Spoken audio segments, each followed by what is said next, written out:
Hello, this is Bullet, aka the Passive Aggressive Sherpa. In today's video, we're taking a look at some of my forsaken thoughts about Bungie's next expansion. The first reveal was released a few days ago. As usual, I like to save some time before I jump into offering an opinion. I have watched their teaser trailer for it a few times now. There's just so much I love about it, but I also have some concerns.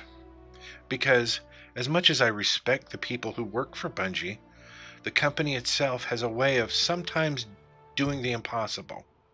It's like they can promise all kinds of things that sound amazing and deliver exactly what they said, and somehow it fails to live up to expectations. But if we're lucky and the changes are pretty much as they say, Destiny 2 is going to be amazing. What I plan to do in this video is play a small section from their reveal video, then talk about it, share my thoughts and concerns. Then we'll go on to the next section, rinse and repeat.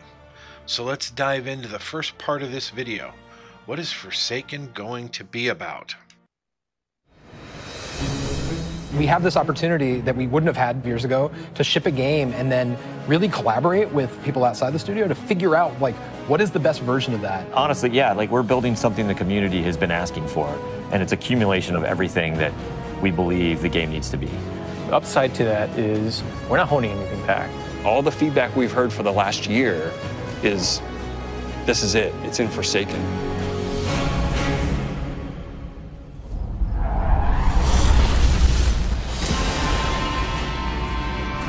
We want this release to have a different tone and a different vibe. We sort of just embrace that Western revenge vibe. You're going to a darker place. You're going to take on a different role as a Guardian. A barren landscape with like the asteroid vibe with like tumbleweeds. And I mean, that just sounded cool.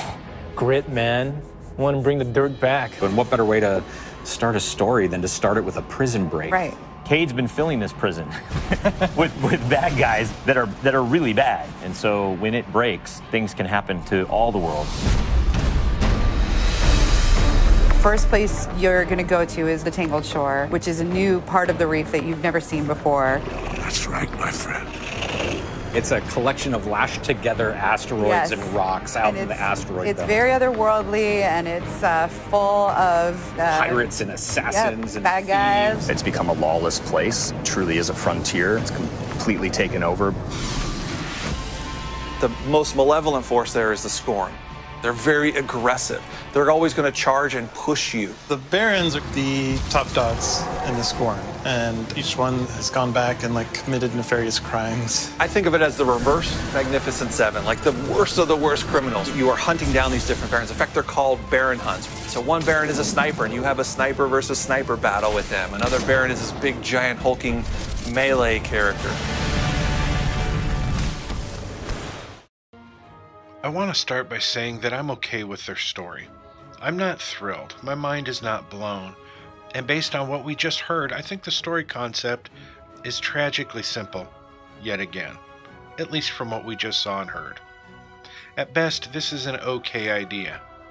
Maybe a better idea for one of the smaller expansions, but for a Year 2 story, I expected more than this simplistic idea of a jailbreak. One reason I feel this way is because of this scene right here. Remember the end of Destiny 2's campaign and the Traveler's Light reaching far out into the galaxy, and it passes over that mysterious ship, then the ship's systems appear to all come online? That was by far the best part of the Destiny 2 campaign, and it's something I'm sure a lot of people never saw because they just skipped it all thinking the story was over. Because of this, I fear two things. One, that Bungie is going to totally ignore that. Once again, introducing characters and events, and then ignoring them for years until they decide what to do with it, if ever. The other thing I fear is that the whole story or campaign for Year 2 is going to start with that scene, and that ship is going to show up at the reef, and it's going to be responsible for the prison break. That will be a letdown of epic proportions. I'll have a hard time recovering from it. If we are once again teased with something dark and wonderfully creepy, and it turns out only to be something used to facilitate a jailbreak, I will have lost all respect for Bungie's ability to tell a good story. No matter what, the prison break, from a story standpoint, is kind of laughable. It's just such a sellout solution for a campaign.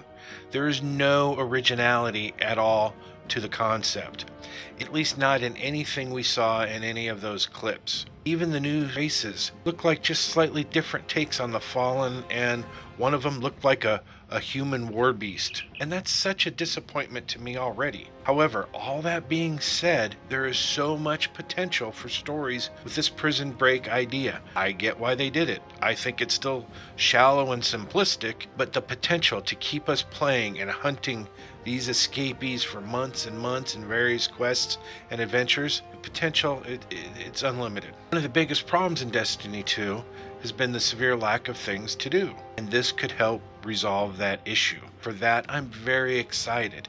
It's disappointing that what we're getting appears to be another simple story, but it's gonna serve a purpose. One last thing, and this isn't a huge issue, it's more of a personal thing that really annoys me. If our Guardians don't speak again when spoken to, it's gonna piss me off. 3 campaigns into Destiny 2 and our Guardians haven't said a single word. It's not awkward anymore, it's embarrassing. Alright, up next, the weapon system. My level of excitement for this is maxed out. Let's listen in.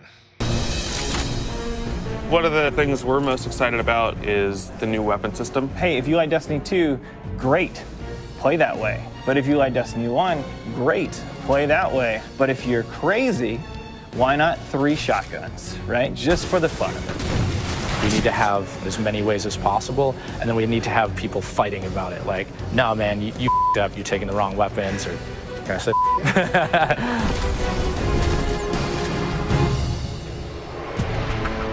So randomables are coming back. Every single weapon is going to feel different when it drops. And we're improving the mod system, so you can customize your weapon the way you want it. We've got a whole new masterwork style system coming together where you actually are able to kind of move your levels up over time. And so there's investment back on the weapons again.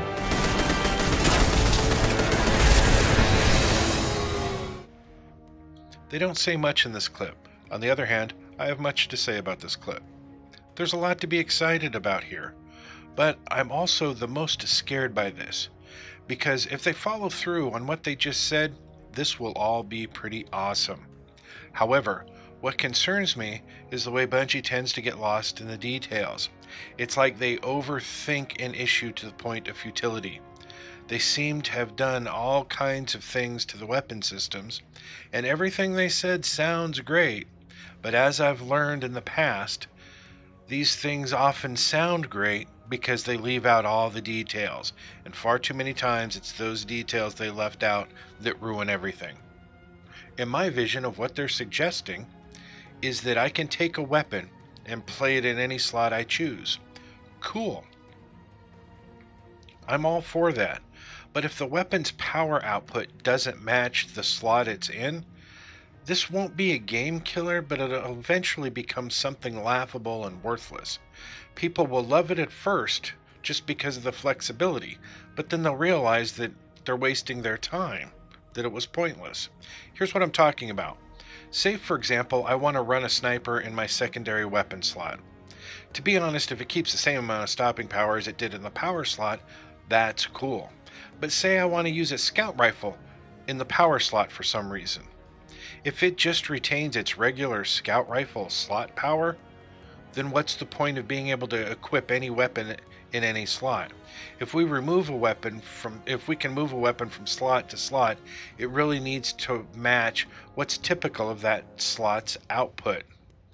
If they do that, it's going to be awesome on a level we have not yet seen in this game. I hope they don't screw it up. Then there's the 600 power level thing.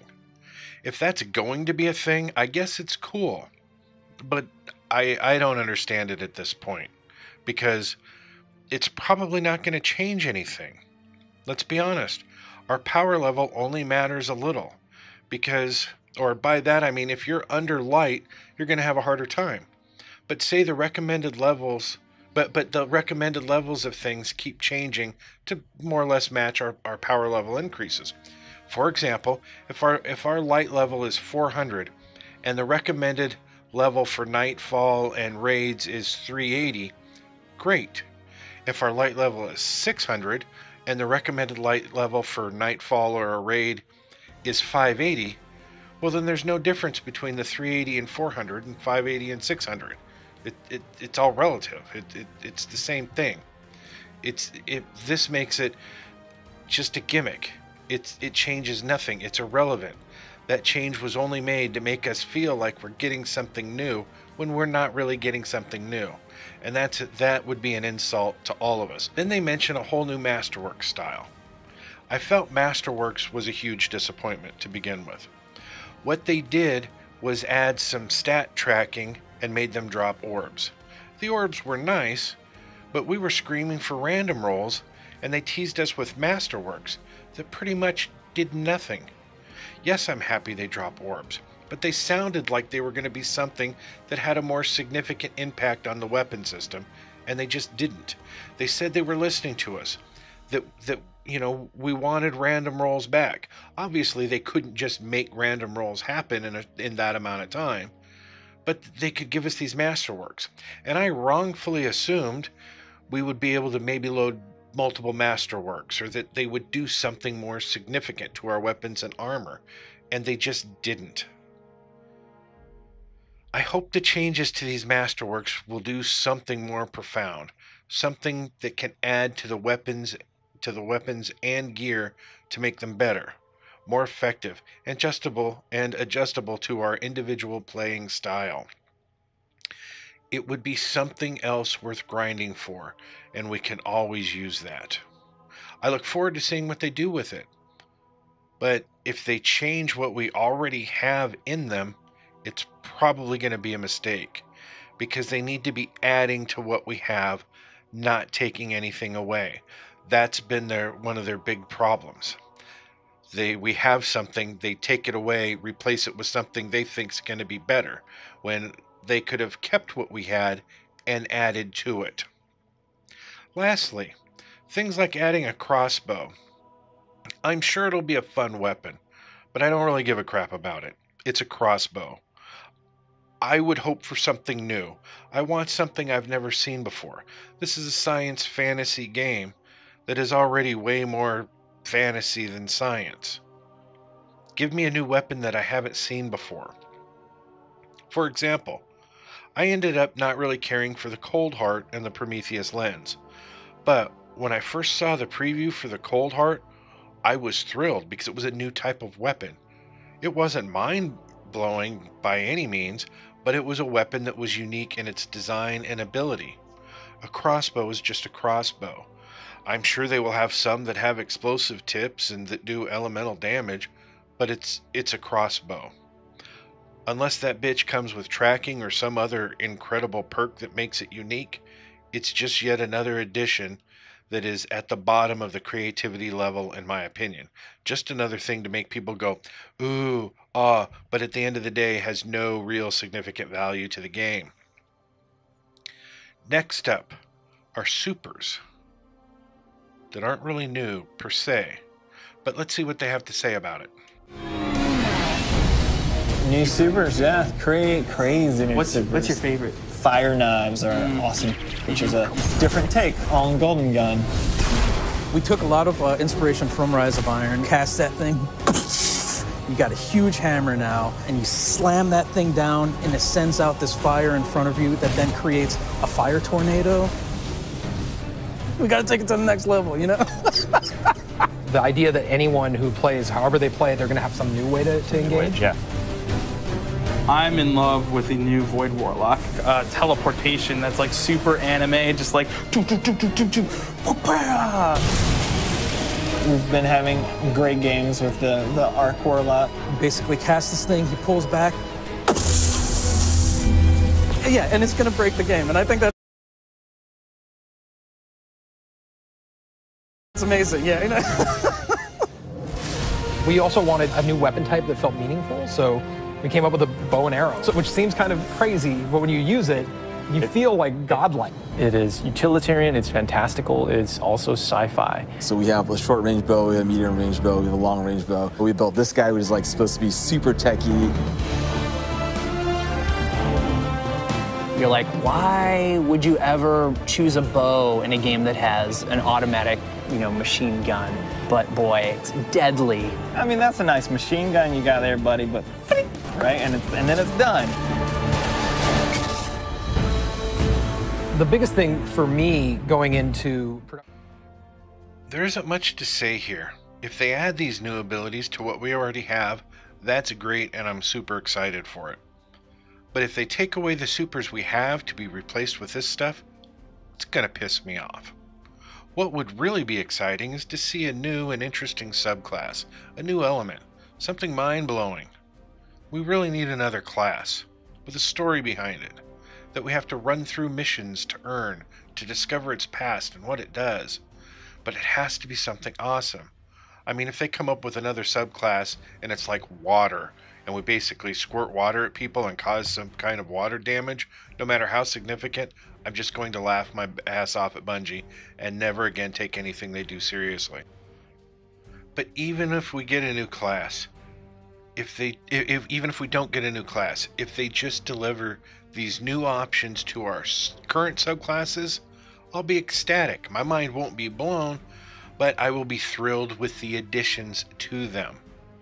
But I do hope they at least try to explain why we have these new abilities.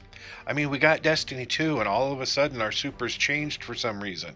No reason given, and most of us just seemed okay with that. I wasn't. My Warlock was my favorite character in Destiny. There were just few things in the game as powerful as a Warlock with double solar grenades and reviz. I still haven't gotten past that, and I'm still waiting for an explanation as to why our abilities changed. Because, with the exception of the Titan Smash and his double grenades, the Destiny 2 abilities are nowhere near as lethal as they were in the original Destiny. Next up, the new game mode, Gambit. Let's take a look at what they have to say about it. The biggest thing for me going into production on this game was like a new way to play, a new thing to do that like is new to Destiny. Let's see what we've got. We want to be able to give players what they want, but also surprise them. Gambit is a brand new mode. Destiny begs to marry PvE and PvP together. It's like adding bacon to peanut butter and jelly. You start off being able to see the other team that you're going to compete against, so you can taunt each other, you can emote. Each team is in their own separate arena, and they're being assaulted by combatants.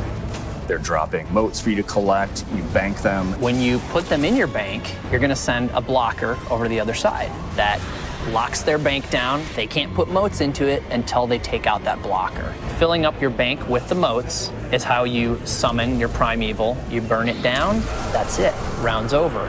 The interesting part is that we allow one person from your team to go over to the other side and physically invade. I mean, I've seen people that just hate PvP. Like, the first time they invade and they get multiple kills, they'll come back and they'll be like, suck it! It's awesome. All right, Gambit. Not even a little bit excited for this. But I will say that I love the creativity here. I think it's great for the game. But for me, I just don't think it's even a little bit interesting. However, I hope people love it, and I hope it brings people back to the game. I will certainly give it a try when it's available, and maybe I'll like it. But nothing they said about it is interesting to me so far. Next up, the new raid. I won't have a lot to say about it because I don't really like raids. I've never been in one that really didn't bore the crap out of me, except for Crota. Crota was creepy and fun. I just wish the people that I like to play with felt the same way about Crota. But most of them hate raids as much as I do. Anyways, so let's hear what they have to say about the new raid. We leave the raid team alone. I mean, if you can't tell, like, we just kind of let them do their own thing. But we have Joe over there. For this next raid, we wanted to get back to the epic adventure where you're going out to slay a big monster again. This raid has more bosses than any raid we've ever had before, and we're really excited to get players in there. The raid is actually about more than just the raid. It's about the Dreaming City, the place that the raid exists. And it's an in-game destination that we've never done before.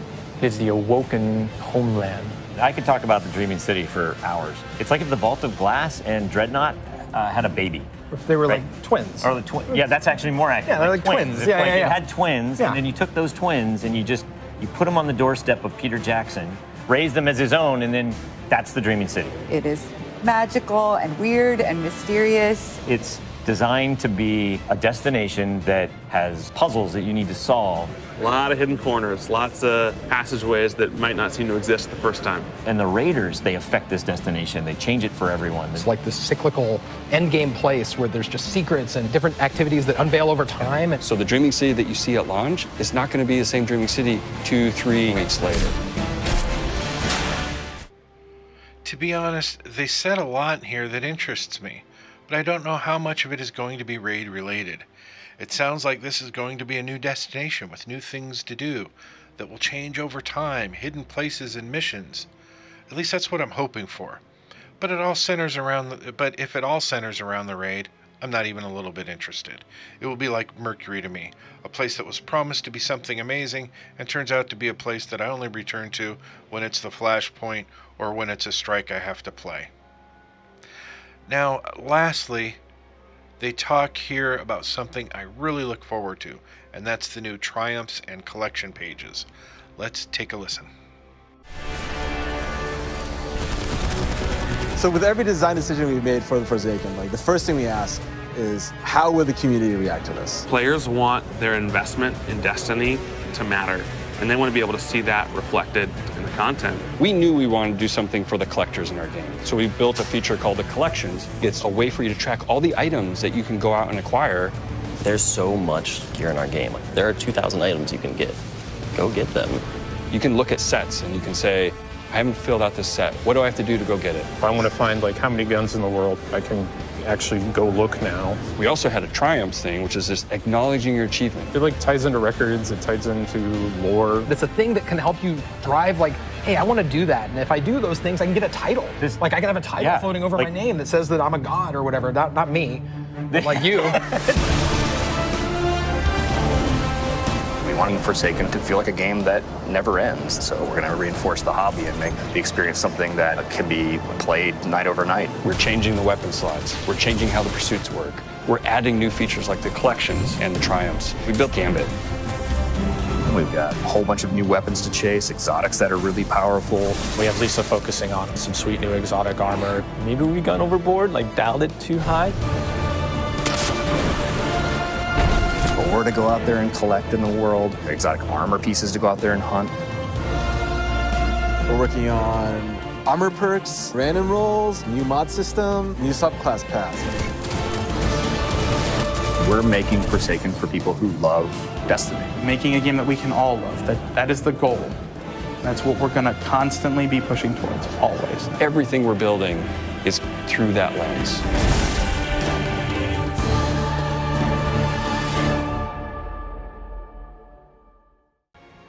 I love most of this.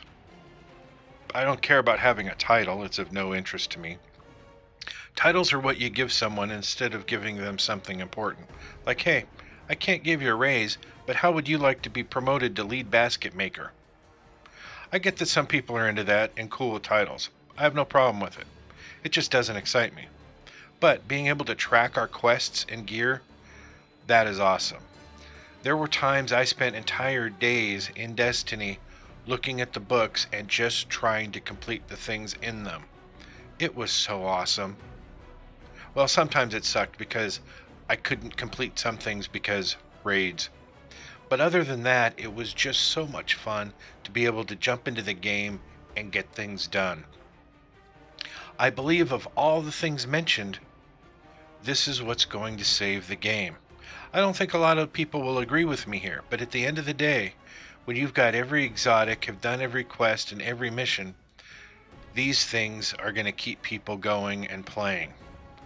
The only thing that really bothered me about this was when they said that there's 2,000 items that you can get, go out and get them. I think that's great, but it almost made me angry because as of right now, we have vault space for 300 items. Come September, they'll be increasing it to 500. One of the reasons I don't give too much of a crap for different kinds of weapons and armor is because I don't have room for it all. I'm not going to grind for something for weeks or months that I won't have room in my vault to keep. If I can't keep it, I don't want it. For example, when Dead Orbit won the first faction rally and we got the Haunted Earth Scout Rifle, I think that's the name of it, I still have that same one that I got when they won. I've got many others to drop since then, and I've deleted them. I don't even use that weapon. But that first one, it was a prize and I wanted to keep it, as I have with each weapon that was awarded. They just sit there in my vault, wasting valuable space.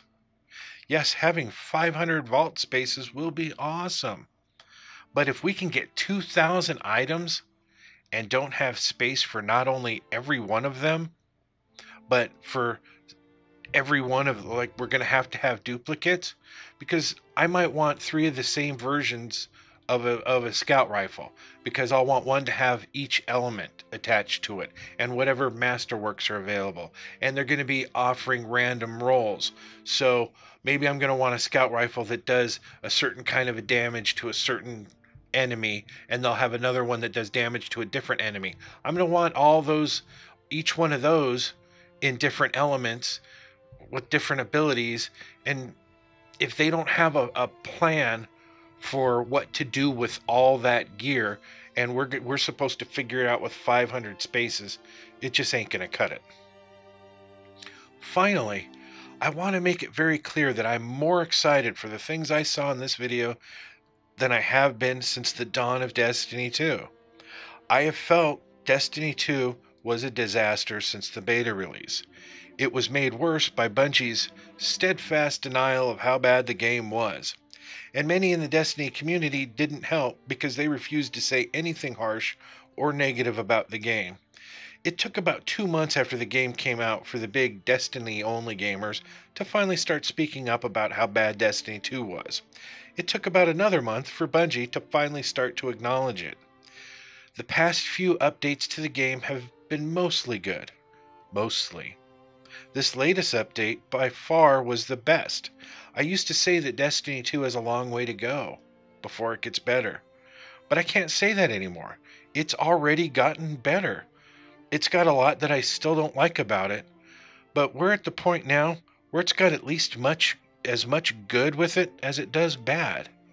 And with the coming summer update and summer event, it's hopefully going to get even better. Look at some of this stuff.